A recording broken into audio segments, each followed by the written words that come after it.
I'll be making one of the pieces today. My guitar right here, whole mess, but I'll be making a piece which includes Nana. Okay, so I'll be wearing all of my protective equipment, so it will be kind of difficult for you all to hear me now.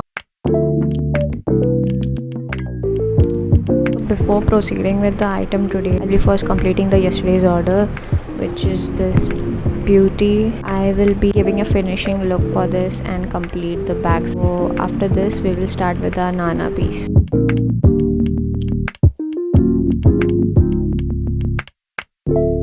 Okay, I just packed one of my parcels and I'll be finally doing. Please ignore my hands. I just dyed my clothes yesterday, doing DIY shit again.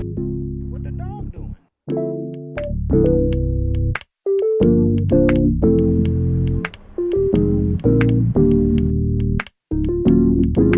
Done making the necklace, and this is how it turned out to be. I think it's so cute to wear it as a necklace, or maybe even add it on my keychain. Let's just fix the mess I've made.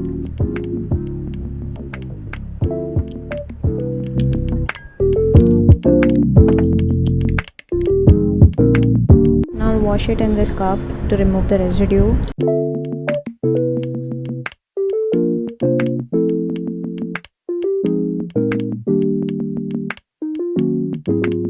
I've thought of adding this leather thread to my Nana necklace, which I will be attaching it. I'll wear it and try it out and see if it needs some adjustment or it's the right size. Pretty cool. And to shop this, I have a shop which is I29 Mercury on Instagram. I'll be putting it in the description.